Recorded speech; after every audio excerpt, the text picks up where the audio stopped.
शैली जी कोई एनजीओ नहीं चलाती है। अच्छा, पहले वो मैं बोल दूं, सॉरी टू कट इट, शैली जी कोई एनजीओ नहीं चलाती है।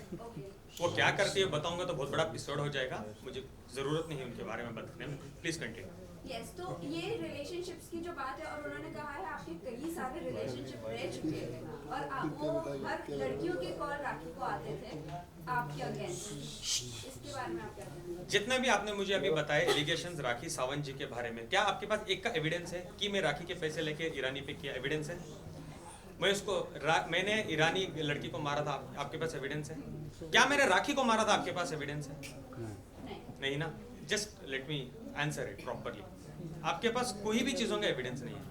अभी वो एपिसोड मैं आपको बताता हूँ क्या था।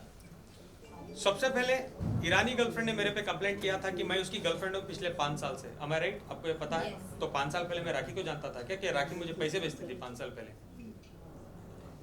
करेक्ट। सबसे मेन पॉइंट, ईरानी गर्लफ्रेंड मेरी गर्लफ्रेंड थी ही नहीं। वो एक गरीब, ईरान में बहुत कुछ क्राइसिस चल रहे थे, बहुत ज्यादा क्राइसिस चल रहे थे ईरान में। उस टाइम में मैं उसको मिला। मैं ईरानी कम्युनिटी के साथ बहुत जुड़ा हुआ इंसान हूँ। I was also a president for Irani community in Mysore city. इस तरीके से मैं उसको जुड़ा। 6-7 महीने में उसको जानता था। एक फाइन डे मुझे कोलंबिया एशिया हॉस्पिटल मैसूर 2018 में मुझे कॉल आता है, पता चलता है कि वो लड़की एडमिटेड है, तुम्हारी दोस्त है वो एडमिटेड है। मैं जाके फौरन जाता हूँ एज अ दोस्त या ह्यूमन बीइंग में जाता हूँ और मैं पता करता हूँ क्या होता है। She had committed suicide by eating clonazepam tablets 20। जो भी मैं कह रहा हूँ प्लीज आपको डाउट है तो इस लास्ट के बाद बोलना आदिल पूरे एविडेंस है। I have every evidence. जो एविडेंस मेरे पास नहीं है मैं उसके बारे में बात ही नहीं करूँ। आप प्लीज उसको झूठ भी कंसिडर करिए अगर मैं नहीं दूँ। ये सारे एविडेंस हमने मैसूर कोर्ट के सामने भी रखे और एक कॉपी में दिखाऊंगा भी। 20 कोलोनाजिपम खा चुकी थी। मैं जाके पहुंचा, मैं उसको अंडरस्टैंड किया कि क्यों ऐसा किया तुम तो मुझे 2 दिन पहले मिली थी मेरे आइसक्रीम पार्लर, मेरे रेस्टोरेंट में। I had a very nice restaurant in Mysore उस टाइम। तो मुझे उसने बताया कि ईरान के क्राइसिस चल रहे थे। वो सच था, ईरान के साथ क्राइसिस चल रहे थे। उसकी माँ बीमार थी और उसके फीस 1 साल से पेंडिंग थे कॉलेज में, और उसके रेंट्स उसके जहाँ रहती थी वहाँ 6 महीने से पेंडिंग थे। तो पूरा मिला के फाइनेंशियल्स उसके सर पे आ गए थे। घर वाला बोल रहा था घर छोड़ दो, कॉलेज वाले बोल रहे थे वी विल रेस्ट्रिकेट यू। तो उसने ये स्टेप लिया। आई प्रॉमिस्ड हर दैट टाइम कि रोशिना आज के बाद जो भी आपकी एक्सपेंसेस है नेक्स्ट 14 मंथ्स के लिए, जब तक आप इधर हो मैं देखूंगा, आपके कितनी भी फीस पेंडिंग है मैं भर दूंगा, प्लस तुम्हारे माँ के ट्रीटमेंट्स के लिए। तब उस टाइम में सिचुएशन ऐसी थी, मैं थोड़े पैसे भी अगर इंडिया से भेजो तो बहुत बड़ी रकम हो जाती थी ईरान में। मैं पैसे भेजता था, उसका रेंट भरता था। क्लोज टू मुझे लगता था मैंने 20 लाख रुपए खर्चे हैं जब मैं अंदर बैठा था, जेल में बैठा था। अब जब मैं बाहर आया, जब मुझे कोर्ट में डॉक्यूमेंट सबमिट करने थे एक्चुअली बेल के बाद, जब मेरा ट्रायल स्टार्ट होगा, तब मुझे पता चला कि मैंने 31 लाख रुपीज उस पर खर्चे हैं आज की डेट तक, लास्ट दिसंबर तक। 1 सेकेंड, 31 लाख रुपीज मैंने ऑलरेडी खर्चे थे ईरानी लड़की पे। वो मेरी दोस्त नहीं थी। मैं एक हमदर्द बोल सकते हो आप। हाँ, अब ये भी बोल सकते हो कहीं एक पॉइंट पे मुझे उस लड़की पे थोड़ा सॉफ्ट कॉर्नर भी था। आप उसको गर्लफ्रेंड नहीं बना सकते। अगर वो मेरी गर्लफ्रेंड होती, जो स्वभाव मैं रखता हूँ, जो नेचर का मैं लड़का हूँ, इसमें ये भी बोलूँगा कि when it comes to girl मैं बहुत अच्छा हूँ, बहुत रेस्पेक्ट करता हूँ। अगर वो मुझे जानती तो वो बिल्कुल रेप के केस करने में बिल्कुल वो दिलचस्पी नहीं रखती थी मेरे पे। और एक चीज़ मैं आपको बता दूँ इन एडिशन नवंबर 2022 तक आदिल के अकाउंट से उस लड़की को पेमेंट जो भी है वो जाती रही। शादी के बाद राखी को ये बात मालूम हुई, ठीक है, शुरू में वो शी वाज गुड, ठीक है, यू आर हेल्पिंग सम, लेकिन एक टाइम के बाद शी स्टार्टेड ऑब्जेक्ट कि तुम अपना पैसा सिर्फ क्यों दो। अब नीचे बैठ तो जाओ। आप देखोगे कि नवंबर 2022 के बाद आदिल ने पैसा देना बंद कर दिया था, बिकॉज इसका सारा इन्वेस्टमेंट राखी की तरफ डाइवर्ट हो गया था, जो भी अमाउंट था। उसके बाद लड़की ने जो कहा है वहाँ पे FIR में कि 2 साल पहले ये सारा सो कॉल्ड इंसिडेंस हुआ था। अब सवाल ये है कि जब 2 साल पहले ये हुआ था, आप FIR लॉन्च करते हैं 2nd वीक ऑफ फरवरी 2023 और आपके अकाउंट में पैसे जा रहे हैं नवंबर 2022, ठीक है। तो अगर आपके साथ वो इंसिडेंस हुआ था तो आप पैसे क्यों एक्सेप्ट कर रहे थे? और तीसरा, आप एक बहुत ही रिलेवेंट पॉइंट है कि 6 फरवरी की आधी रात को ओशीवारा पुलिस स्टेशन में आदिल के अगेंस्ट में राखी सावंत चुका एफआईआर लॉन्च करा during the course of remand है और बेल एप्लीकेशन जो भी था। उसी टाइम पे जैसे ही राखी जी को समझ में आता है कि यहाँ से on the basis of evidence हमारा केस सस्टेन नहीं करेगा और इसको बेल मिलेगी ही मिलेगी, ठीक उसी टाइम पे सेकंड वीक में, फर्स्ट वीक में राखी सावंत का एफआईआर होता है, सेकंड वीक में ये ईरानी लड़की वहाँ पे मैसूर में एफआईआर लॉन्च कर देती है। तो नेक्सस समझ में आता है कि कैसे एफआईआर, क्योंकि जैसे कोर्ट में पता चल जाता है कि आदिल को पुलिस कस्टडी जब वो लोग आके मांगते हैं 21 दिन की पुलिस कस्टडी, जब कोर्ट जुडिशियल कस्टडी दे देता है, just to clear this point, जैसे मैं जुडिशियल कस्टडी में जाता हूँ मैं बेल अप्लाई कर सकता हूँ, जैसे उनको पता चल जाता है तो हम लोग एक जीत हासिल कर चुके थे। इमीडिएटली 8 तारीख को राखी जाती है मैसूर, मेरे पूरे दुश्मन इकट्ठा करती है, प्लस ईरानी लड़की को जाके मिलती है और बोलती है 3 लाख रुपए कैश भी देती है और बोलती है मैं तुम्हें स्टार बनाऊंगी, मैं तुम्हें एक बहुत बड़ी अमाउंट दिलवाऊंगी, अगर तुम मुझे फॉलो करोगी तो 25 से 50 लाख रुपए हम आदिल से ऐंठेंगे, प्लीज आप मुझे एक हेल्प करो।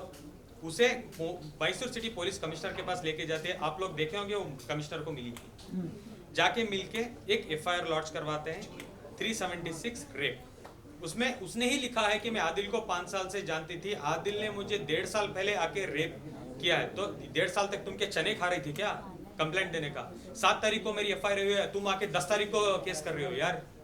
नहीं, तुम बेवकूफ समझ रही हो क्या लोगों को या जनता को, किसी को भी? तुम क्या सोचे आदिल एक दिन नहीं आएगा, आदिल नहीं आके बोलेगा ये सब स्टोरी, आप ऐसे ही कर दोगे, आदिल को खत्म कर दोगे। 10 तारीख को तुम क्यों आके रेप दे रही हो?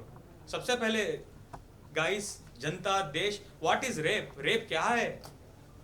एक लड़की के साथ आप गलत करते हो, उसको जाने बगैर, उसको रेप बोलते हैं। जो निर्भया, वो व्हाट, बहुत सारे केसेस हैं रेप के, उसको बोलते हैं रेप। 5 साल का रिलेशनशिप रेप होता है क्या?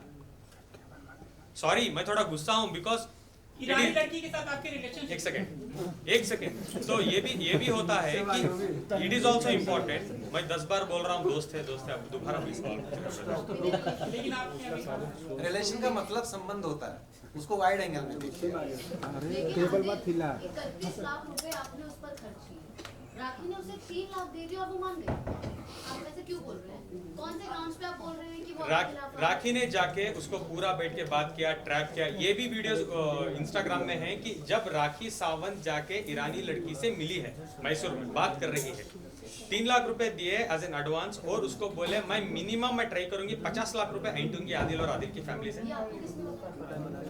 बाहर आने के बाद मेरे बहुत खास दोस्त भी ये चीजों में शामिल थे, वो जानना चाहते थे कि क्या हो रहा है एक्चुअली। 2 लोगों के बीच की, 1 मिनट मैं बोल देता हूँ, नहीं, 2 लोगों के बीच की बात की थी। राखी, मेरे थोड़े दुश्मन भी हैं उसमें, और मुझे जेल में मेरे 1-2 दुश्मन को, जो राखी के 2 भाई हैं मैसूर जेल में, वो अंदर भेजती थी मुझे बात करने के लिए, और वो मुझे खुद बोलते थे देखो आदिल, ऐसे तो तुम बाहर नहीं आओगी, ऐसे तो तुम्हें सजा हो जाएगी, तुम एक काम करो, एक 50 लाख की डिमांड है, छोड़ो 50 कहाँ से तुम भी दे सकोगे, अंदर बैठे हो, चलो एक 25 लाख रुपए में क्या मैं बात करूं? अगर तुम 25 लाख रुपए देने मानते हो तो ईरानी और राखी दोनों खड़ के आके कोर्ट में बोलेंगे कि हम चार्जेस हमारे वापस लेना चाहते हैं, आदिल के ऊपर जितने भी हमने चार्जेस लगाए हैं हम वापस लेना चाहते हैं, और बेल ही नहीं तुम्हारे केस भी रद्द हो जाएंगे 25 लाख रुपीस। मैंने कहा सर, ब्रदर, व्हाटएवर, 5 महीने से कस्टडी हो गई है मेरी, क्या ही हो जाएगा अभी मेरे साथ? ये बात पहले करते तो एटलीस्ट मैं कुछ जुगाड़ करता और मैं रफा दवा हो जाता, मैं जिंदगी में मीडिया के बाहर नहीं आता। एक पॉइंट में आपको से बोलना चाहूंगा, एक इंसान को इतना ही डराओ जितना वो डर सकेगा, इतना ही डराओ। बॉम्बे जेल में मुझे डाल दिया था 7 दिन, 8 दिन, 10 दिन, अगर उसके बाद मुझे बेल होकर मुझे छोड़ देता ना इजीली, सच में बता रहा हूँ मैं जिंदगी में नहीं आता मीडिया के सामने, मैं इतना डर चुका था। उसके बाद मैसूर में डालो, वो करो, ये करो, जेल के अंदर बैठ के मेरे पे एफआईआर करवाते रहो। फाइंडे ऐसा आ गया, जो होता है देखा जाएगा, 10 साल बैठूंगा तो 10 साल बाहर आके बात ही करूंगा, मैं मेरी लड़ाई खुद से लड़ूंगा। आप समझ रहे हो मैं क्या कहना चाह रहा हूँ? जो 25 लाख रुपए, सबसे पहले मैं 5 महीने क्यों था मैसूर जेल में? पहले 3 महीने तो ऐसे निकल गए, 1.5 महीने एमएलए इलेक्शंस थे मैसूर में, उसके बाद 1.5 महीने का वेकेशन था, वेकेशन था तो 3 महीने गुजर गए। उसके बाद मेरे एडवोकेट जो अल्ताफ उनका नाम है मैसूर में, he is a very well known advocate and my brother too, वो बोले कि तुम्हारी चार्जशीट फाइल हो चुकी है जिसमें आपकी रिपोर्ट्स में ये भी है कि नेगेटिव, आपने कभी भी उस लड़की के साथ सेक्स नहीं किया है। Negative reports, am I correct sir? Negative reports आ गए हैं, तो आपको इस ग्राउंड्स पे अभी बेल हो जाएगी नेक्स्ट 10 दिन में। I was so happy at last. Ramzan का महीना था, अल्लाह ने मेरी सुन ली, तो मैं इतना खुश था कि आई वॉज लाइक मैं जेल में जो भी मेरे साथ लोग रहते हैं मैं उनको बोलने लगा कि चलो भाई 10-12 दिन में मैं बाहर चले जाऊंगा, इंशाल्लाह मैं आप सबको दुआ करता हूँ आप लोग बाहर आ जाएं। Sorry to divert from the point, जेलों में ना बहुत लड़के लड़कियों के चक्कर में जेल काट रहे हैं, झूठे झूठे केसेस। बहुत लड़की जाके बोलती है रेप तो उठा के जेल में डाल दो, लड़का जाके कुछ बोले तो कंप्लेंट दो, एनसी करो, सोचेंगे 10 बार बुलाएंगे, इंक्वायरी क्या है, प्रूफ क्या है, एविडेंस क्या है। आप लॉ पर भी एक लॉ सिस्टम पर भी question mark I'll come there. I will stick to the point. Guys, last 3 questions. One minute. तो क्या हुआ था लास्ट एक सेकेंड कंप्लीट तो करने दो।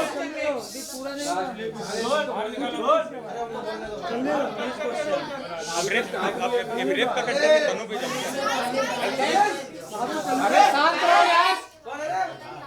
पूरा मच्छी मार्केट बना दिए। चलिए शुरू कर। तो लास्ट 10 दिन थे मेरे, तो मेरे वकील बोले बहुत अच्छी बात है, अभी तुम्हारी बेल हो जाएगी, अब तुम बाहर आ जाओगे, तो वो हो रहा था। उसके बाद क्या हुआ, सडनली एक बंदा आते हैं जेल के अंदर एंट्री लेके।